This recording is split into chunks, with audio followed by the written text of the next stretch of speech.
I played the character of Flint in the original G.I. Joe cartoon series. I will be your proud moderator today. To my right, the fabulous and talented Mr. Neil Ross. Neil played Shipwreck in G.I. Joe All-American Hero. He served as the voice of Nova on PBS, the Primetime Emmy Awards, the Academy Awards. I was so jealous I auditioned for that 50 times and never quite got it.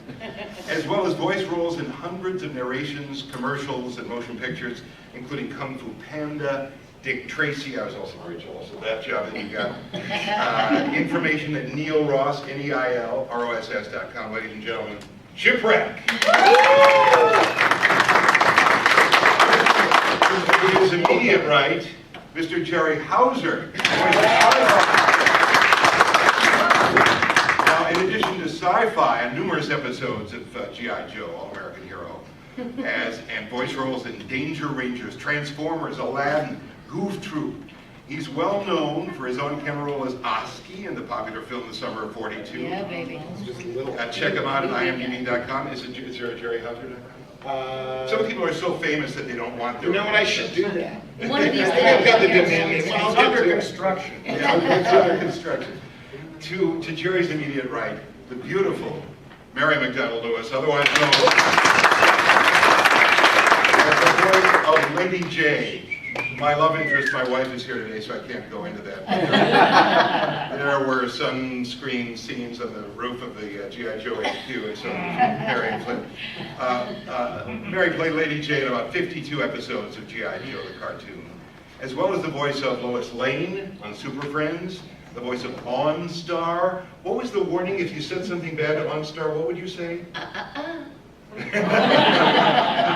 That would come out of your GMC car. And Lois Lane on Super Friends, the voice of Lunesta, for those of us who like tranquilizer. Is it a tranquilizer?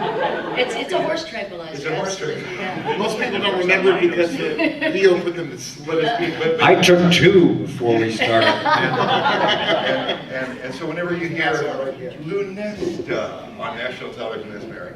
Hundreds of other cartoons and commercials. She's a dialogue coach for film, TV, and live theater. Information at Mary Mac, M-A-C, MaryMac.com. Ladies and gentlemen, Lady J. Mary McDonald Lewis. The gentleman to Mary's right, who will forever be known to me as the voice of the Keebler Cookie, is the voice of Deep Six, Hal Rails.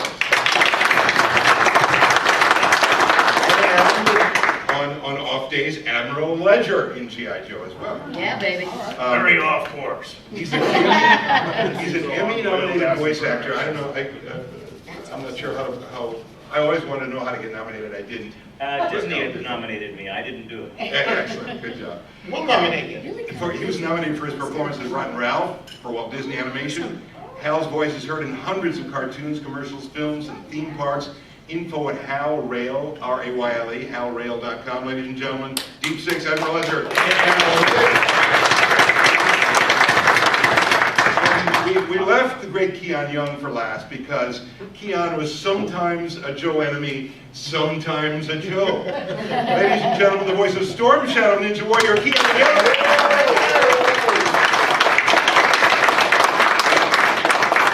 Performed voices in World of Warcraft, Mists of Pandaria, Jake Long, American Dragon, X-Men, Avatar, plus on-camera acting roles in Deadwood, Men in Black 3, True Blood, Sons of Anarchy. Ladies and gentlemen, Keon.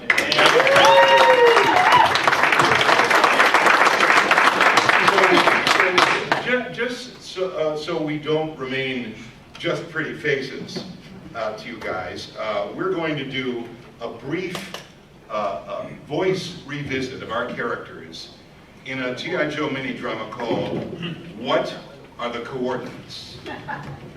Feel free to videotape.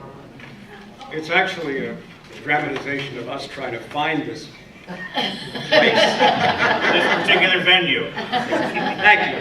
Yeah, feel free Thank to you for cleaning videotape that or up. direct. If it's not going the way you like Let it, us know.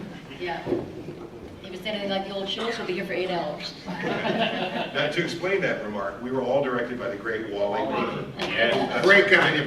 No, Wally is like 85 years old, and as he says, the youngest tank commander in World War II, true story. No, And it could he be a got lie. the job as a director of the Transformers and G.I. Joe episodes. And those of us who were doing cartoons before that, virtually all of us, we'd go into Hanna-Barbera or Warner Brothers and do an hour and a half max, and we'd be out of there. And crying all the way to the bank. With Wally Burr, these were minimum 4-hour sessions. You're not a Smurf, you're a G.I. Joe. Let's do it again, take 14. That's how those sessions with Wally. Leave a little longer. Well, just to expound on that, I've got to say, I sort of had it figured out because I'd come in. I did some of the shows. I didn't do a lot of the guys did so many of the shows, and I'd have these long 7-hour sessions. And I'd come in and I figured out with Wally. I figured out early on with Wally. There was one thing we were doing, and there was a line in there about, we're not walking this beat. We're not running this beat. We're walking it. So he said, okay, here we go. We rehearsed. He said, okay, here we go. And he'd always kind of read the line. I don't know if you guys remember that. He'd read the line before you did it. He'd go, we're not running this beat. We're walking it. And as an actor, you hear it. Okay, I get the idea of what he wants. Okay, rolling. We're not running this beat. We're walking it. Okay, good. More of a, we're not running it. And he'd do it again. And you'd kind of, expound on it, add your little flair to it or whatever. All of a sudden one time, it hit me. And he said, we're not running this beat. We're walking it. Go. And I go, we're not running this beat, we're walking it. Perfect. And it hit me. You just read it the way you read it, and you're done. I'd walk in, I'd be out of there in like 20 minutes. It was great. Invariably, the editor would pick the first take. So. Yeah, right. But that was always Wally. He would give you that line, and that's what he wanted. Do you remember the game of chicken that used to happen before every session? He would say, well, if you only have 2 lines, I'll pick you up and you can go. It's like, pick up and go, or sit here for 8 hours. Wally, I have actually 3. Oh, yeah, absolutely. That's all right, I'll pick you up. And eventually, 4 would be okay. eventually it would get to, I have 11 lines and an oof, Wally, and he'd go over and say, doesn't anybody want to work? I think all you actors. But as the character with the second most lines of any Joe, I always had to stay. That's right. Yeah. Ladies and gentlemen, cut to long shot. Assorted G.I. Joes are gathered in G.I. Joe headquarters. Storm Shadow is poised, hiding outside the window, staring in. All right, Lenny J. We gotta get a battle gear on, because Cobra's on their way. And I can't bring up the laser threat weapon system. We gotta get out of here! Yo, Flint, you're an analog dude living in a digital world. Stand aside, partner, and let me at that control panel. Nix the repair procedure, guys. Check out the view. Storm Shadow's about to bust in through the window. Storm Shadow! All right, everybody, get away from the plate glass window. I'm gonna blast that Kansan sword-wielding triple agent from here to Kingdom Come. No, wait. Fellow Joes, I am not the enemy. Fellow Joes? Ha. If you ain't the enemy, then I'm a stitcher at a Kansas quilting bee. Let him have it, boys. Yo, Joe! Latte! Wait! Don't be fools. I have hacked the Cobra mainframe and rerouted distro, and has attacked squad away from G.I. Joe headquarters. If you hurry, with my help, you might get out of here alive. Alive? You call life in a Cobra bomb-making factory working as a slave alive? Storm Shadow, you are dead meat! Wait, Flint! There's something to what he's saying. Look, on the horizon. Yeah, check it out. A whole battalion of Cobra jetcopters heading north-northwest toward our material services compound. Cobra is flying toward a waste recycling. That's right. I'm about 45 seconds. They'll be landing at the wrong facility. Now, I've got to get you out of here. If what you're saying is true, Storm Shadow, then your former comrades may soon be swimming in one big like a G.I. Joe poop. I don't buy this. Storm Shadow, if you deceived Cobra and rerouted their attack team, then why don't you tell us the exact coordinates of their destination? Talk fast, Ninja. The main soil stack, or the processing plant itself? We're wasting time here, folks. Cobra's invading our airspace, and we're standing here talking about recycling? Come on, Storm Shadow, fess up. As far as I'm concerned, you are a one-man Decepticon team. Make that deception. You may have been responsible for more damage to G.I. Joe than any single enemy. Stop right there, soldier. My pay grade and rank is E8, Master Sergeant of the G.I. Joe team. I am descended from 30 generations of assassins. Yeah, and it's the assassins part I don't trust. If you're so good with your nunchucks and your funny little throwing stars, then why are you hanging out there on the wall like a six-eyed sand spider? Quit wasting our time, Storm Shadow. You're no G.I. Joe. You're nothing but Cobra Commander's ninja bodyguard. Flint, no, not anymore. No, I have seen the light. You've seen the light, eh? Well, here's some light for you. Yeah. No, stop. I can't see. That's a If dramatic only Deep Six pause. If only Deep Six were here. Well, there you go. And I'm not there. What would Deep Six say if only he Don't were worry, here? you'll see the light inside a concrete Joe team detention cell. Yo, Joe! I order. You're making a terrible mistake. You must believe me. You're wasting precious time. I have betrayed Cobra. I am no longer part of... All right. Stop your whining, Storm Shadow. If you're the Joe team's new best friend, if you are what you say you are, then tell us the exact coordinates where you have sent Cobra now! Or we'll dress you in a whole new suit of clothes, buddy. Yes, Or a suit black of and white clothes. stripes with iron chains for decoration. Yep, they call that Sing Sing Bling. Now, talk. The main entrance to material services is north 30 degrees, 14 tack 537, west 88 degrees, 18 tack 372.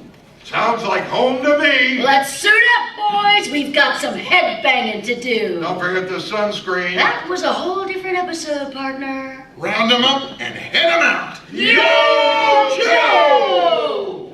G.I. Joe will be right back after these massages.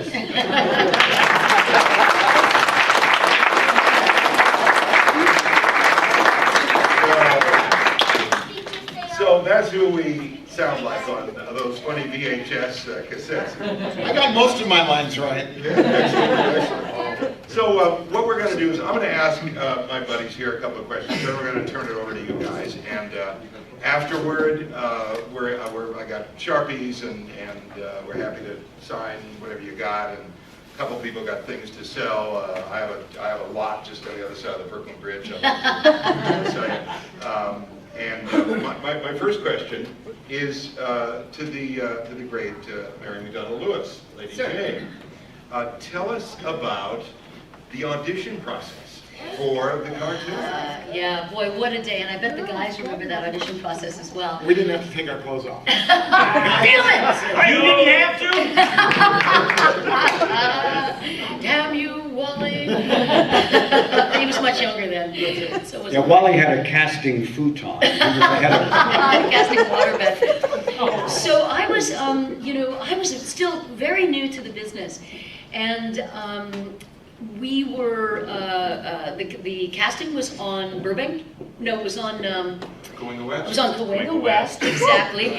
And I had to get a sub in at my class where I was teaching English as a second language. I taught ESL as I was coming up as a voice actor in Los Angeles. It was among the best work of my life. I loved it then, and I love the memories, and it was a great, great time. But I happened to be teaching during the day that time. Ordinarily, I taught at night. And I had to sneak a sub in and tell nobody where I was going, and then kind of race back. And on the way there, I'm thinking to myself, I'm a good liberal, had marched with Ed Asner and other sort of liberal leaders in the war, and against the war in El Salvador, against the war in El Salvador, and all the rest. And I'm thinking, oh man, this Civil War cartoon, how do I feel about this? And I thought, well, what are the chances if I'll go to the audition, but I'll say no if I get the job. Well, if I get the job, then I'll say no. And once I'm cast, I'll say no. Well, that never happened, needless to say. But I Amazing get... once you get that job. Yes, exactly. Moral compass. Get me So I show up, and there is a line practically around the corner. I mean, everybody in town is auditioning for This this is thing. right down the street from Universal Studios, which was right down the street from Hanna-Barbera, almost within. It was in the scene. It was really in the scene. And of course, every woman in town was there, and I was there for a much, much smaller role. And there was something in whatever it was I brought to that role, some forgettable something or other that was, I think, in the origin story of G.I. Joe. And he liked the way I sounded, and Wally kept asking me, step further back from the microphone and yell more. Step further back, yell more. Step further back, yell more. And I just kept doing it. So she was out on the street. Exactly, screaming "Yo, Joe" from the sidewalk. And that's where I learned that if you don't leave a piece of lung on the music stand, you're not doing your job. And so that was my audition experience. Yeah, and then I just went back and waited.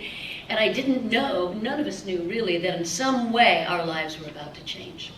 So 5 episodes were made for the miniseries to test the waters. That the networks didn't want it, and Sunbow and Hasbro knew they could make a little more money syndicating it, so they sent salesmen from station to station to station all over the States. And the miniseries did well. And I want to ask a question. Anyone may volunteer to answer. In one of the first sessions, what's called in Hollywood the script girl, which is a young woman in her 20s who could be a grad student or a communications major who passes the scripts out. Passed the scripts out to about 11 of us standing at the mics in Wally Bird's recording studio. And then she said, "Oh, I'm supposed to tell you guys to buy Hasbro stock." And then left the room. And we all looked at each other. Anybody want to hazard a guess as to why she said that? Well, I would say because that would, if all of a sudden there was a movement on the stock, that would influence being able to do the show. Well, I think a bunch of us were chatting about it. What like 11 voiceover people buying $100 worth of stock is going to change the course of Hasbro? I don't think so. Or is it because that's the money you're going to make on the back end? Well, what happened was, at the same year that G.I. Joe was being prepped and Transformers by Hasbro, Ronald Reagan deregulated the FCC for children's television, so that as many minutes as possible were allowed inside children's TV shows advertising the action figures in the show. And so Hasbro knew they were going to make a ton. And somebody said, let's do the voice actors a favor. If we say any more, it's going to be insider trading, it's against the law. Let's just have the script girl say, well, shook our heads and nobody bought the stock. If I had paid $1,000 for Hasbro stock when we started that show and cashed it in about 4 years later, I would have had about 28 grand in my pocket. It was the biggest release of action figures and toys in the history of the business. So if any of you are looking for financial advice, you don't want to go there. Don't talk to Flint. There was another thing that happened, and I don't know if it was you, it was one of the women, and she hadn't been in the show for a while. And then she got booked to do the session, and she came in, and a producer was standing there, and he said, "Hey, nice to see you, I haven't seen you in a while." So I haven't been in the show for a while, and he said, "Yeah, your doll's not selling." Oh. And he walked out. And she didn't know if he was kidding or not. Oh, interesting. No, he wasn't. And so that began the myth that if you're not working in the show, run down to Kmart and buy 15 of your action figures, and maybe they'll write you back in. Oh, and Neil, that wasn't me. My doll flew off the shelf. Michael Bell, I had that same exact story. I was going to actually tell that story because Michael Bell did that to me one time. I hadn't been in for a while. I came in and he went, "Hey Jerry, I haven't seen you in a while. What's wrong? Your toy not selling?" Ah. It was the same exact thing. I think that's where it came from. Yeah. So and I think about a year into we found out that the animators over at Sunbow had all gotten sick, and I think that we got laid off for a week or two. They'd all gotten sick because what happened was they opened in January and February a carton of celluloid frames from Tokyo, from the anime studio that was helping Sunbow with production, and they got the Asian flu. Wow. Like 120 animators at Sunbow took sick. Whoa. And literally, because Sunbow, nor any American studio doing animation for television, not for film, Disney had it all, but for television, it was clutch cargo time. It was characters floating by and their mouths moving. And so American TV didn't want to spend money on panning, tilting, zooming, but the anime studios in Tokyo could do it in a flash. So Sunbow made a deal with Tokyo to do the master shots that required zooming, panning, and so on. And what did you guys think when you saw the first episode of G.I. Joe? Did you think, ah, well, who cares? Or did it look any different to you than the previous American animation? You know, for me personally, I looked at it and I was a kid, I used to play with Army men, and I was same as Mary Mack, kind of going like, well, the Vietnam War and all that kind of stuff. But at the same time, I thought, it takes your imagination. And the tone of the show, you had an enemy that you liked, but you didn't like, all at the same time. And there was comedy that was part of it. So it brought you deeper into the storyline. And I just felt that kind of that and the overall team, the team of the actors as well as the team of the post-production people and the team of the writers, it came together. Yeah.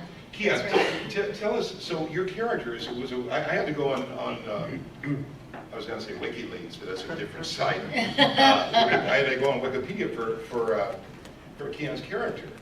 And I didn't realize that you were on again, off again, Joe. Now, is that why you had to eat lunch by yourself? No one would talk to him. I remember you on the show very well. Well, my situation was a little different. You have to understand, there was a time that all film and animation was kind of making a shift because of the social situations outside. Many of us had started, and I say many of us, I mean like people of color, Asians, Latinos, blacks. We were developing our own type of theater and ways of expression. And you might criticize Wally, but he really did try to integrate a lot of different peoples from different cultures. And, and I was kind of proud of that fact. I was very happy of that fact. So I didn't audition because I had been in, our first production, we had a little theater company called East West Players. Our first production, we opened at the Coronet Theater. We had to cancel because of the Watts riots. Wow. Okay, so we were politically aware as well as trying to develop our skills as performers. So, and Wally had that same kind of, he called me up on the phone one day, he says, I need to get this character correct. He has to really represent this people. And I said, well, this is the kind of work that we've been doing. And if you notice up until then, they were doing Disney, they were doing Hanna-Barbera, Huckleberry Hound, stuff like that. And most of when you see Asians particularly, you see some kind of stereotype voice. Well, Wally... You mean Hong Kong Phooey wasn't authentic? Well, and they would hire the typical guys who said, oh, I can do an Asian. And then Wally said, no, I want somebody from the community. And the people from, I think, G.I. Joe, whoever they may be, that's what they wanted, a good representation. And I was really grateful for that because I got to, bring about a lot of awareness, at least to my people, that it doesn't have to be that way. Because even then, our people were trying to emulate or imitate phony Asian accents. And I was like, no. And Wally was really unhappy with that. So, what was the question? What was good about Wally too is that, regardless of the long sessions and everything else, he really cared about the show. It wasn't that he was being really self-indulgent and self-focused. He really cared about the shows, and he really cared about getting it right on all the aspects of the technical aspects, the performances. He really had his hand in there and really cared. He would arrive bleary-eyed in the morning because he'd been up till 4 a.m. going writing over all the scripts. little notes on every aspect of storyboarding. And I want on the audition process, he would work with you to craft the audition. I can recall a 3-paragraph audition, and I was in there maybe a half hour. Same. Most places you go in, they go, all right, take 1. Well, that was okay. You got anything else? All right, take 2. And you're just, it's the invisible dartboard. Somebody just pointing in some kind of direction. But Wally would really work with you and hone an audition to the point where you would, a big part of the reason you got the job was him. And gradually, he put together this little stock company of actors. I liken it to what John Ford did with some of his westerns, using a lot of those character people over and over and over again. If Wally liked you, and he liked your work ethic, and he liked working with you, he would remember. A lot of people, it's out of sight, out of mind. But Wally would remember, he had a file card in his head, and he was like, Jerry Hauser, let me get him in here and see if he can do this, or whoever it was. Yeah, So absolutely. you will hear people sometimes disparage Wally, but I always say he's entitled to point out, there's only a couple of shows I've been in that remain as popular today to the point where I get invited to things like this Comic-Con. And they are G.I. Joe and Transformers. And what they they were have in both common, Wally they were Burr. both directed by Wally Burr. And so I think if he were here, he would certainly be entitled to say, maybe the extra time we put in was worth it, guys. Yeah, I would oh, say so. absolutely. Yeah, I mean, that brings me to a question. Why? I mean, we kept, God bless the union, for the Screen Actors Guild, we kept getting residual checks for 20 years. Literally 20 years, because of the rules. In fact, the producers got so ticked at all of us that they ultimately changed the rules. But we were grandfathered in. I think the last set of checks, I got 36 checks for an average of about 86 cents. That much? But You got 86. I killed for 86. I promise you, I got 12 checks in the mail the other day, and they were 1 cent Yep, apiece. yep, it's They're nice. 1 cent checks. I've 12 gotten of them. $0 and 0 cent checks. I know, I got one of those. It costs I got -5. What is this, a contest? It brings me to the question, you are first, sir. It brings me to the question, of you guys, what is it about that show that allowed those 52 episodes? We went on strike because of what was going on at other studios after 2 years, and Deke said, who was distributing it, you guys go on strike, we're going to Canada. And it was really about a lot of other studios that were saying do 16 voices and so on. We said, you know what, the context is free. So we went on strike. Deke moved to Canada. So the last season of G.I. Joe, there was a lot of in a boat and yeah. So Yo, Joe. So I think they produced about 23 Yo, more Joe, episodes. But of those original 52 or so episodes that were done, what was it about them that caused them to last in syndication for 20 years? Why don't we start at the end and work down? Sure. Some ideas, because I don't know. Well, I don't know if I can properly address that issue. I was like a new kid, working with some great people, great professionals. Guys like Frank Welker, Right on. and to some degree Michael Bell. But even today, Well, we do this. no, Acted like that. I mean, and Mike was good in the sense that he was a very professional. If you weren't good, he wouldn't talk to you. But if you were good and you were trying, he'd kind of address the situation. Frank was just a wonderful person. Yeah. Yeah, still Still is. is.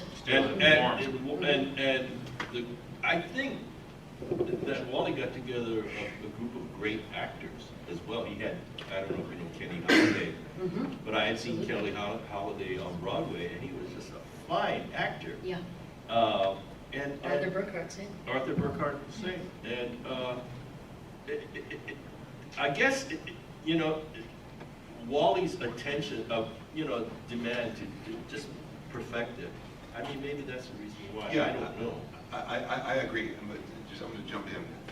The fact, what Neil was talking about earlier as well, the fact that he directed as hard, like a movie director, 65 takes, etc. For realism, I think had a subtle, Americans were used to being fed the Smurfs, which, production values were great, the voices were fun and cute, but very cartoony, and American kids weren't used to being fed well-acted animated characters. And it wasn't that we were all so brilliant, it's that they directed the hell out of us and wouldn't let us get away with doing Mr. That was my bread and butter. I'd just like to add, there were a lot of young guys who came out of G.I. Joe too, who's developed because of that show. That's right. Guys like Rob Paul, Corey Burton, who does Captain Hook. Right. You were a youngster when you And, We all were. it was a training ground for us, where you don't kind of get that now, because now it's in and out. You didn't do it, Yeah. we'll get somebody else. We came up. With game sessions, that's it. Tell me if I'm wrong, that every game voice that we've done you go in by yourself with the director and the producer. So you're really not, you're doing, you know, alternates, and if you And go it's just right, shouting sessions. touch the Yeah. rock, go over the fence, don't go over the fence. Yeah. And we're not really acting together, but in G.I. Joe and Transformers, we did. Okay, How's turn? Yeah, now, I was one of those new guys who came to town, and I From was... Fowler, Indiana. From Don't you like the that? longer you stay, the fouler it gets. And I came to Hollywood, and I, you know, had dreams and aspirations, and I got with this agent Donna Lee Davies, who got me into this audition, and I'm supposed to play this guy named Deep Six, and his line is, "I go down 50 fathoms, I defuse 50 megaton bombs, and Colonel, I like to work alone." So I thought to myself, well, I'll try Kowalski, the tunneler, you know, which is always Charlie Bronson. And they liked it, but I gotta say, my toy was not fun to play with. It came in a ship, you know, but he was stiff, and he just stood there like that. But you could make him submersible if you had enough time and inclination to want to do that. All I know is that I was a very fortunate guy to be in Hollywood at what I consider to be the last golden age of animation. That's for sure. There is a great deal of animation that's going on right now. I think they're kind of trying to follow a different lead because of The Simpsons into dysfunctionalism and lots of different things like that. But the heart and the soul of Hollywood was still beating in the 80s. Yes. And into the 90s, and then digital and cable and all of that affected whether or not it was going to be Cartoon Network or whether or not it was going to be CBS, ABC, or NBC. And that opened up different parameters for broadcast altogether. But I feel like, as I said earlier, it was the team. It was the team of every element of that show. Great writing, great tone, and a great team of actors. And for me, I mean, I was there, and I was so naive. I said to Frank Welker, "Hey, do you ever give lessons?" He bore a hole straight through me and very politely said no. You know, but I mean, there you are with the greatest of the great in a room, and you're trapped for hours, and you're brand new, and you're going like, "Golly, I used to watch you on TV." You know, for me, it was the greatest time of my life. Absolutely. We were, several of us were a little bit younger than some of our elders on the show. Not a lot, but enough younger. You and I think, were kind of in that team, and with me. and Jared, with you know, Bell, you know, kind of heading toward elder statesman, but he wasn't. He was young. He was younger then than I am now, for sure. So we got to learn a lot. This is how sweet Frank Welker is. Two things. Number one, I remember he has an estate, or had an estate out in Calabasas, might still. Yeah. And while we were on G.I. Joe, he had rescued a fawn. He had Annie. He had a little fawn that he was taking care of. And when we reached out to him to come to this event, he was busy and couldn't come, but he actually said in a note to Billy and me, "Oh, gee, I'm surprised that people want to hear from me." And he's like the most humble person you'll ever. So we'll do our best. If we get him next time, will you guys come? Okay, we'll let him know. I think that, you know, there's been discussions about the team. There's been discussions about, you know, the start of this really interesting diversity, and I think set the standard for diversity, which wasn't followed largely by those who weren't thinking, but hopefully did set a good example for things that moved forward. But I also think that there was a zeitgeist that then plugged into the culture at the time. We've been talking about what was going on in the studio. I think what was going on in the world, in America in particular, dovetailed nicely with what we were doing. The timing. The timing was perfect because, you know, for many different reasons. We talked about Wally Burr being the youngest tank commander. My father was a World War II guy.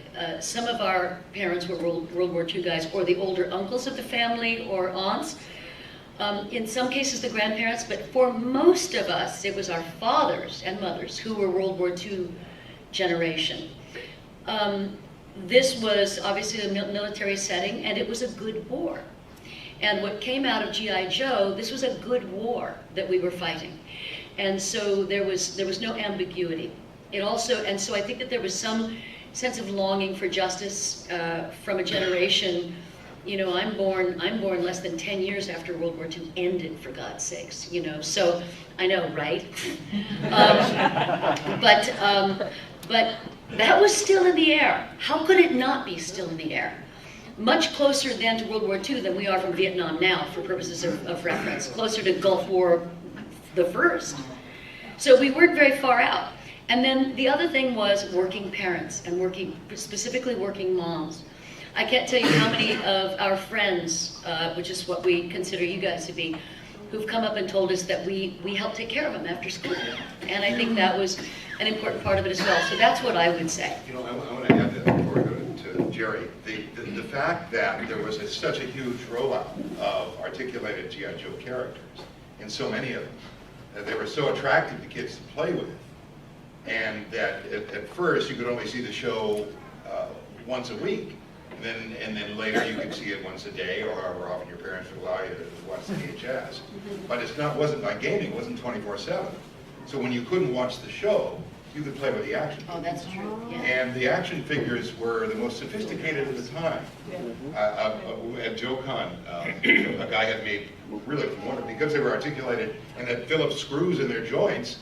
He was able to create Santa Clauses and elephants out of I mean, He'd hack they the were dolls. great toys. So Totally, that is awesome. the fact that those toys were available, and that a lot of you guys, and for me it was World War II stuff after World War II.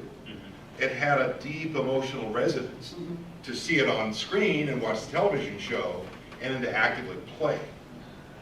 So just taking off on that, I played sci-fi on the show, and it's cool, and it was very cool to be a character and to have an action figure that they would release. Unfortunately, my best attribute was that I could sit really still. I'm an action figure, and the best thing you can do is not move. I mean, that was me. No wonder it didn't sell. Whoa, look at him not go. Sci-fi goes Target. Ooh, look at me, he's concentrating with that laser beam right now. But for you, I think as far as the show, I think we've sort of discussed it already, talking about Wally. I think you look at things that really endure, and at the heart of them there's a vision. And I think he really had a vision for the show. I think that was evidenced by the work he did with all of us and everything else. And he really had a vision. There was a difference to the show. And it was largely due, I think, with Wally's vision. And I think that comes through. And I think that was a timeline through all of it. And I think that's what has just made it something enduring, and you don't want to say magical, but there's just that intangible that's there that keeps it going, that keeps it interesting for people. Mr. Ross? I just want to point out, you bragged that your doll flew off the shelf. yeah, right? It just so happens the shipwreck character was the most shoplifted character in the history of the You attract a nice class of people. This is what conversations are like in the lobby, waiting to go in to read when you were there. It's essentially been said, but I think, people derided G.I. Joe and Transformers as being 22-minute long toy commercials. If that's all they were, you wouldn't be sitting here, we wouldn't be sitting here. Somehow, by accident or design, a team came together of writers, producers, directors, actors, animators, I hope I haven't left anybody out, and somehow the whole became greater than the sum of its parts, and something very wonderful happened with both of those shows. And that's my answer. Lightning in a bottle. Yeah. Yeah. So I want to open up to you guys, and anything's fair game, except about any of our prison records. And yes, sir, you were first. First thing I'm going to ask is, how did you feel that Snake Eyes was selling so well, where he didn't have a voice? And the next comment I'm going to make is, you should take your paychecks of $0.00, autograph those, and sell those. Yeah. And then put down redacted on the address. That way it looks like an official document. Yeah, you'll sell those. Very funny. Yes, sir. Well, mine is actually for the voice, the voice of Storm Shadow. What was it like to work with Kurt Sutter on Sons of Anarchy? I've been in the business over 40 years.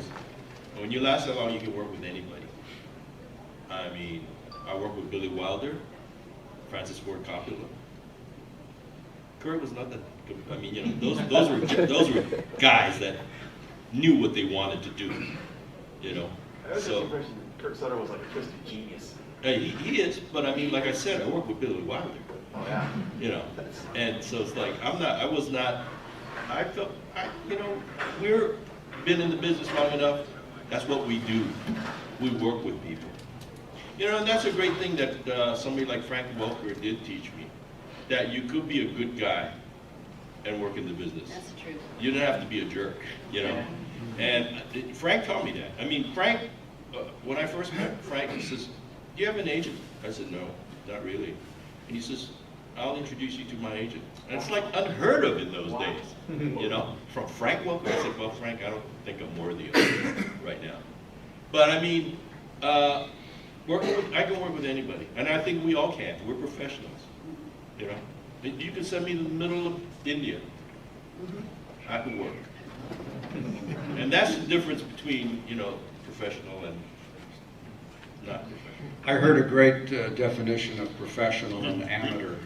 I'll share with you. An amateur can do it when he feels like it. A professional can do it when he doesn't feel like it. Yeah. Bada bing, bada boom. Amen to Yeah, that. that's true. And after you work with Wally, you can work forever. Well, Wally held it together. I mean, he held all of us Yeah, together. these were big sessions too. There were a lot of people. I mean, there was a lot of corralling going on. It was contained. It was a little bit like nursery school too. You know? And don't forget, in those days, there was people could smoke, could light one up during the session. That's right. You know, and we were on the second floor. There was no Air. disabled consciousness. You know, No. and Windows one of our guys, David Hall, Mhm. had gotten into a crash with the 18-wheeler and he lost both legs. And we used to help carrying him up to the second floor for the recording stitches. He's on CSI now. Yeah, he's a talking regular. about Robert David Hall. Robert Yeah. David Hall. Doc- yeah. Dr. Robert In those days, Crutch we is call the, him David, yeah. coroner. Yeah, exactly. And so it was a different kind of mentality. We kind of like That was cared about each other. Yeah. what made it interesting to me. I don't really know what the actors, the younger actors today, where they come from. But in those days, you almost couldn't meet someone who hadn't done something else before they came to animation. There were writers, there were comedians, there were magicians, on-camera people, radio guys like me, radio mutts. The only person I ever met who just got out of school and went right into voiceovers was Corey Burton. Oh, yeah, sure. With his He, voice. at the age of 15, somehow found out about the business and managed to get into a workshop run by a man named Dawes Butler, who was a famous animation actor. And he just went right into the business, but everybody else came from some other line of work. And it made it for a really rich, creative That's atmosphere, true. I felt. Yeah. Yes, ma'am.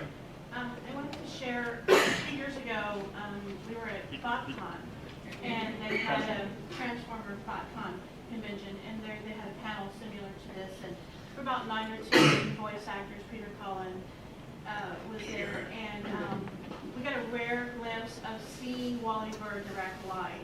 Oh, awesome. Oh, really? And that was one of the funniest things in the world, because him and Peter were looking at one another, and you knew when Wally wanted to call it, and Peter would look at him nicely, and it was so funny seeing Wally was so frustrated, and he would stop and try that again, and it was such a wonderful, intimate opportunity to see such great directing and acting all live, and so That's cool. and of course there were a bunch of Wally stories, and his only response was, well, if you did it right the first time, I wouldn't have to ask. But more than a question, I grew up with you guys and Transformers, and I just want to thank you for being the heroes that you've created in my childhood. So often, you meet your heroes, and not disappointed, but you guys are still bigger than life to me. You're still Aw. Nate and Jay, and you're And sci-fi. and Sitting there quietly. Not moving. I'm underwater on my house. But you guys don't have to make yourself available to us. us. You really don't, and the fact that you take your time to be here for us. Oh, thank you. It's priceless to us, and we're showing our children your cartoons, the heart and the soul and the character. You taught us about being heroes. You taught us about doing the right thing every time, and how the right thing was sometimes the hard thing to do. You taught us about standing up for those who couldn't stand up for themselves. Yeah. All of your stories made a difference in a generation. I don't know that we have that now. I would hope that we do, but nothing like what you created. Nothing is like that today. So Oh, we have thank to you reach so back much. to you to show our children the values. Thanks, thank you. We hear that quite frequently at these events. People have come up and said, you know, I had a lousy childhood, I got no guidance, I was bullied, I was ostracized, all I had was you. Either the shows or the public service announcements that ran in them, and the guys, as a result of wanting to follow the values you espoused, I joined the military, or I started a business, whatever the story is. And it literally, you're almost brought to tears listening to some of these stories. We had no idea. We're very grateful. Let me jump in real quick, Billy, because you got the damn pulpit there. Thank you. It's true, Neil, your experience certainly mirrors ours. Two things. Number one, we are available for a reunion show, so let's keep the story going forward. Number two, when we were in Indianapolis, we were there for several days, and we got to be pals with the guys and kind of knew people by name, and we'd made a lot of friends there. And I asked a friend, you were standing there, Billy. I asked one of our new friends, it seems like there's a lot of EMTs and crisis intervention folks, and first, he said, oh yeah, he said statistically, there's a higher percentage of first responders in the Joe community than the community at large. A significantly higher, statistically significantly higher percentage of first responders. There were people there who would get called to homes when there were children that were in peril, and their job was to go and get them out and, you know, take them to appropriate foster care and so forth. And ambulance drivers for days, EMTs for days. So that was inspiring for us. It makes us feel like our lives have relevance, and so it's exciting. And it was really interesting to hear you say that. I really appreciate it. And for those of us on the other side of the microphone, literally and figuratively, it's similar to your experience. I mean, we were able to, you know, mouth these great stories, well-written stories, and then they brought people from episodic, the best writers from episodic TV over to Sunbow to write them. And so for us, it was like going back to childhood. And we're not getting paid today. We're not getting paid by Comic-Con. We come here so we can hang out with you guys and relive what incredible fun and, if you will, you know, commercial cartoon artistry was done by Sunbow and Hasbro and Wally and the rest of us.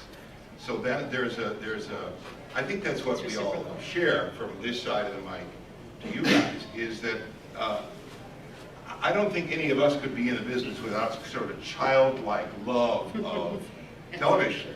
I mean, as much as I tried to prevent my daughters from watching TV and going online 24/7, whenever I get in the booth to do something for television, I feel like a child again, and I don't break things or cry, but so I think that's what your comment sort of brought up for me.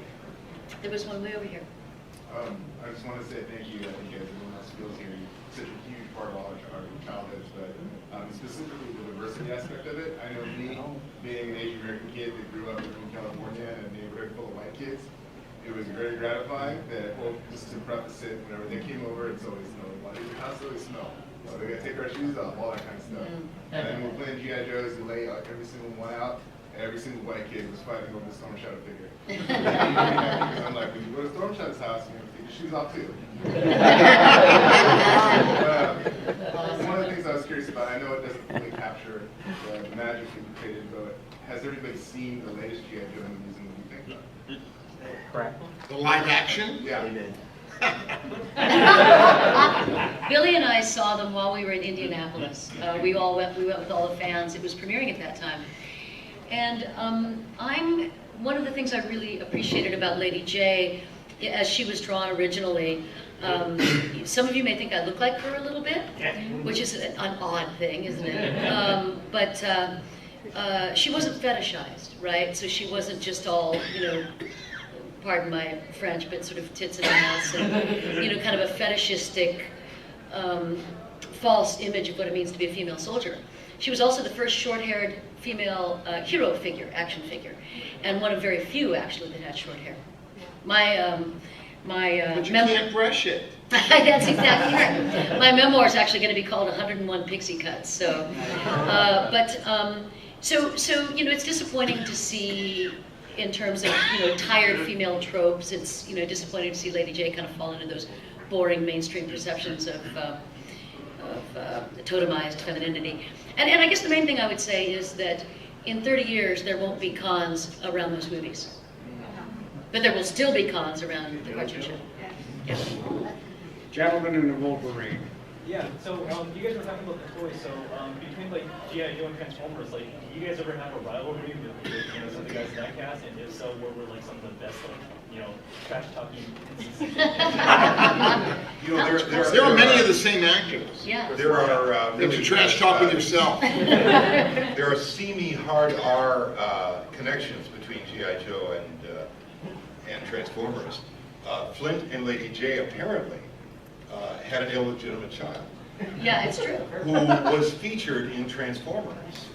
And there's an episode with Flint's father, her grandfather, advising her to go forth and Life imitating art. and so, I mean, I don't know if that I don't think that really directly addresses your question. How but much there was some crossover with these guys, with you guys? You were on Transformers. Yeah, but very little. A lot of these guys did more.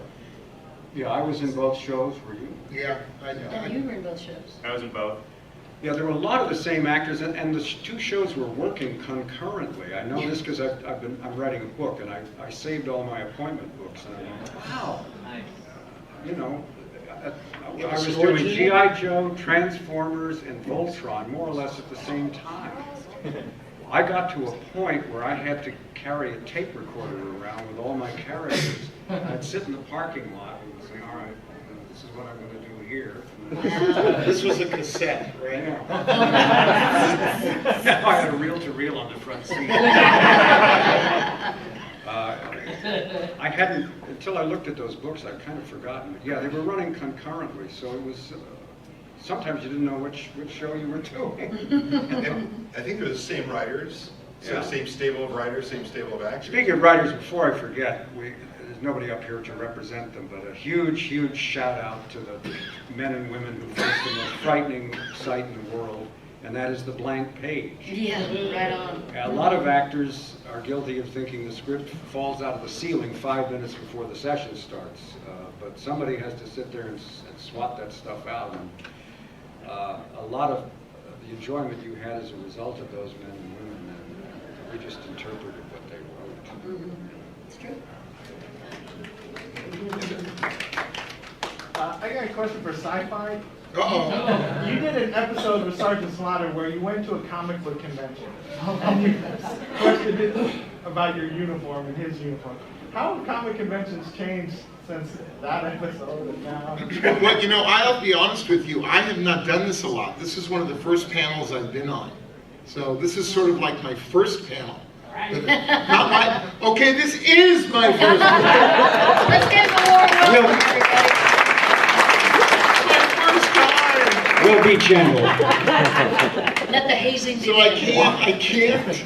Compare. I don't have the ability to compare. But, I don't know. Are you going out on the floor afterwards? You're going to go? Yeah, absolutely. So look for him out there. Absolutely. And you know what I'm really enjoying here is, and when you're working as an actor and as a voice actor, it's also work, it's a job. You go in, you get a chance to do it. Hopefully if you're busy, maybe you have another thing that day that you go to, and you do it, and it kind of goes away. You don't think that much about it. And if it airs once or airs when it airs, you know, it's on TV, maybe someone says, oh, I heard that thing, and then it's gone. So for something to last like this is a really unique situation to be in. And also to where you're talking about the diversity, the ethnic diversity and everything that went on. I'm learning a lot here because, you know, I'm not a lot younger. I was relatively clueless to those things. I mean, Yeah, to the, sure. the struggles you guys had and what you were facing, or the fact that the show even opened that up and made it more acceptable. So to hear that now and to feel like, you know, I was a part of that, it's kind of, I'm going, yeah, I feel pretty cool. I'm glad I was a part of that show. Because when you're doing it, you don't know. You don't know that it's going to last. I mean, I've done some films and people still talk about those, and we didn't know when we were shooting it. I was so thrilled when I met this guy. He's in one of my all-time favorite movies. If you haven't seen it, see it. Get the kids out of the room first. It's called Slapshot with Paul Newman. It's about hockey. This guy is fantastic. I think one of the reasons G.I. Joe did so well is because as a kid growing up, you could be a G.I. Joe. You couldn't be He-Man because I'm not a prince. If I'm African American, I could be Roadblock. There's no one on Thundercats I can be because I wasn't born a Thundercat. But I can grow up to be a G.I. Joe. Right. Yeah, And I'm no, an that's a- EMT. Oh, you are an EMT? Yes. Hey, there you go. Thank you. That's a good point. That's a really good point. Yes, sir. I was just going to ask, like, you were saying you didn't know what you were doing at the time, but when did you realize that you kind of transcended eras and generations and getting invited to Comic-Con and stuff like that? Well, say again, when? When did you realize that you kind of like transcended or jumped eras, and that you were, you know, not just the 80s or the 90s, 2000s, and then you Yeah. started getting invited to... That the cons were a thing. When did we realize that this was a I thing? remember starting to get emails. You know, you get emails from veterans and, you know, people who were in the Gulf War and so on, and then you started getting invitations, and I didn't get it. I thought, well, I got to work. I can't take a day off, and it'd be somewhere out of town or something. I didn't get it. And Mary, about 10 years ago, Yeah. 20 years after the fact, said, go on the web, idiot, and Google G.I. Joe. And so I didn't really have any idea that it was So just... for us, it was a good decade, 15 years for Billy and me, after the fact. But you guys, some of you guys have been going to cons for a long time, right? Oh, no. No, is that No, true? I mean, I just started maybe 3 years ago. Okay. And, you know, I'm going to Australia and New Zealand in October. Damn. And I couldn't be more delighted. It's going to be great down there at the Armageddon. Anybody want to grab a flight, and then I'll be at the SuperCon in April 2016. Set your calendar by that. What characters? Basically for Transformers, G.I. Joe, and they're big Muppet fans down there. So I was Miss Piggy gone to an animal for that. So That's awesome. Oh, do that voice. I want to hear you do that voice. Kissy, kissy.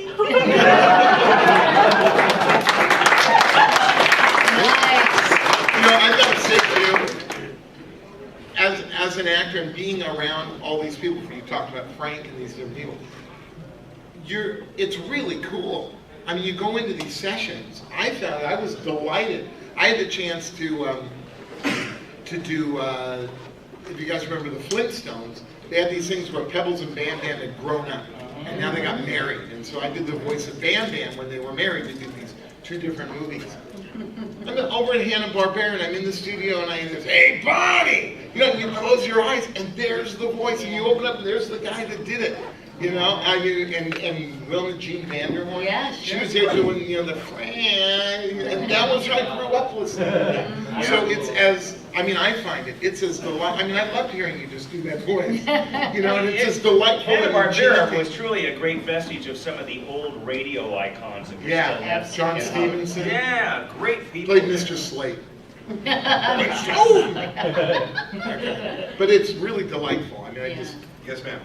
I was just wondering, we talked about sort of the beginning of representing people who are actually from the communities that got on the screen, and I'm just wondering, what do we think in the world of voiceover and perhaps on screen as well? Where are we today? Have we hit a plateau? Is there a speed bump, or is it continuing to move forward? You know, in terms of gender, it's really interesting. I mean, as a male, it used to be 99% male. And I mean, there were even ad agencies up into the 90s had, well, you know, women's voices respond differently to the microphone. I mean, that went on from the 1940s into the 90s. Well, you know, a guy's voice is more resonant. And then suddenly, advertising agencies realized, well, wait a minute, women are making decisions about buying cars and hot point ovens, et cetera, et cetera. And so the advertising being conservative and Hollywood being conservative, these days for gender, not so, I can't comment on race, but for gender, it's really equal. I was down to me and another woman for Pepsi won, and they chose her for reasons, probably she was better. And they wanted a woman's voice. So in terms you just can't do that. in terms of advertising, the advertising world, which a lot of us still make our living on, it's the differences have been pretty much erased. In terms of characters, I don't want to hazard an answer. Well, I think if you look at gaming, it's still a man's world. If you look at Gamergate and so on, it's still a very scary man's world. So we all have to do our part. I mean, that's the name of that tune. We have to vote with our dollars. We have to raise strong women. We have to raise young men who respect women. On the visual side of marketing, I think we're in a horrible place. If you look at Victoria's Secrets, listen, I'm pro beauty, I'm pro sex, I'm pro all that stuff. It's awesome, you know. Love the dudes. It's great. But enough of this. That's Lady J speaking. But enough of this nonsense. You know, we need women to save the frickin' planet. We need women to be in leadership positions, and they can be any size, shape, or color. They can be anytime, anywhere, anyhow. And I don't want any nonsense about inability to lead. It's enough already. You know, we're running out of time. How's it going for us so far with a predominantly patriarchal planet? All due respect, love you guys, seriously. But come on, there has to be room, and it needs to start in the media. It needs to start in school. It needs to start in politics, in the arts. And one of the things that's very exciting in Portland, Oregon, my hometown, where I live and work, still as a voice actor. I have a recording studio in my home and so forth. But I'm also very, very active in theater. I'm a resident artist, voice and text director at one of the theaters, and a house dialect coach at the other theater. And we're doing so much in terms of diverse casting, diverse at Oregon Shakes, in the Shakespeare Festival. We have actors with deafness performing in hearing roles. It's terrifically exciting. We can block plays such that actors with blindness are able to work beautifully and wonderfully and magically in sighted roles. The gender blind casting is also very exciting. At not only no loss, but all gain, all gain. And I actually was blessed to be the dialect coach on the first ever all-black Oklahoma musical, which performed to sellout crowds. And so all of us, each in our own lives, can do our part. And I think that we just need to keep our eyes open for those opportunities. And we can change the face of this for our own children moving forward.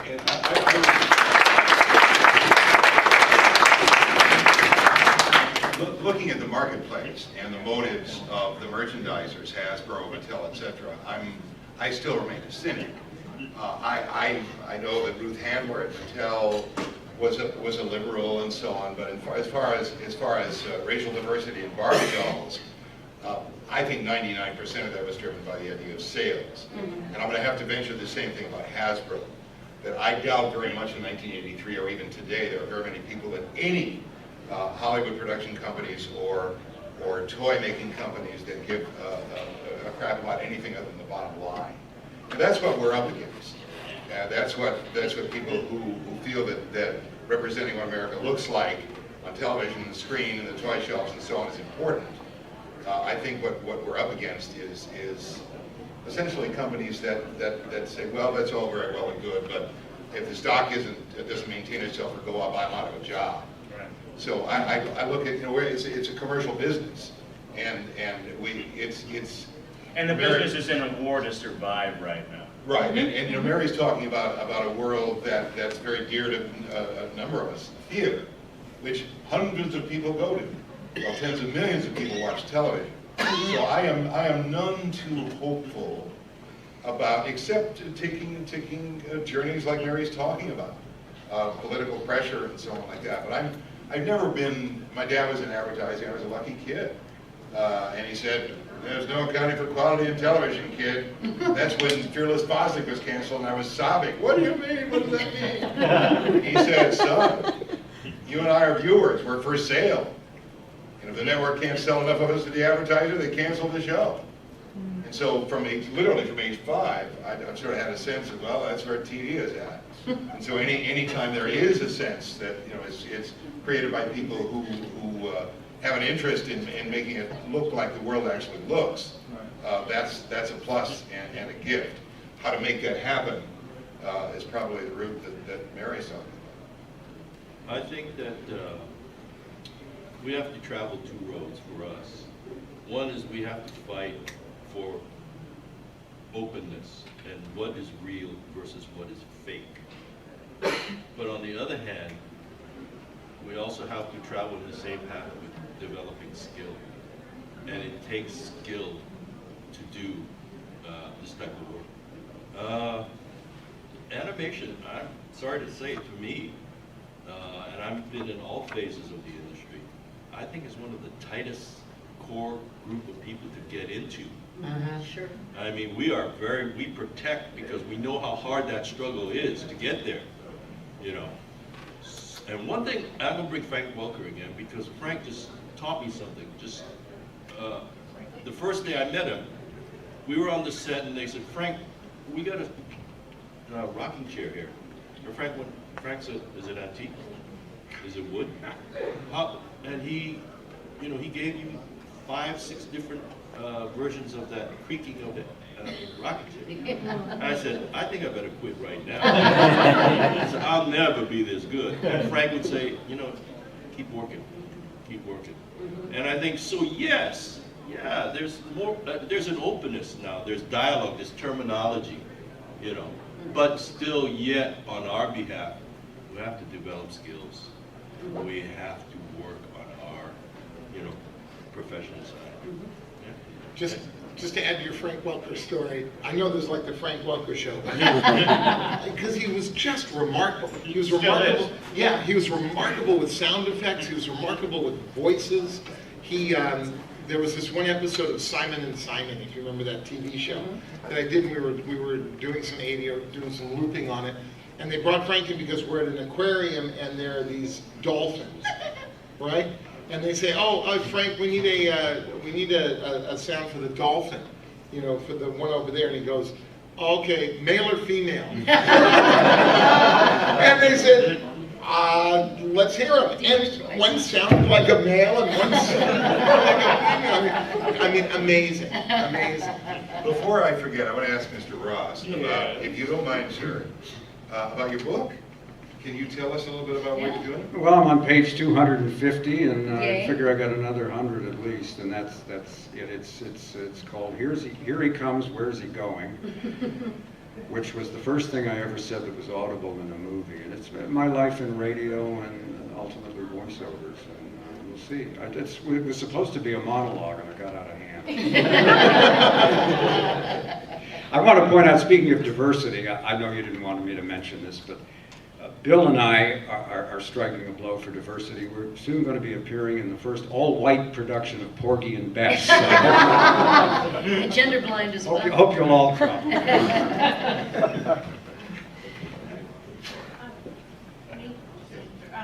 had mentioned about voting with our dollars, and I'm an avid collector. My husband and I are avid collectors, and to this day, when a female action figure comes out, it's the first to go and hardest to find. Oh, interesting. And about 4 years ago, I was at Comic-Con and I happened to be speaking to someone in Hasbro, and I didn't know who he was until I found out later that he's kind of head of marketing and goes to these shows.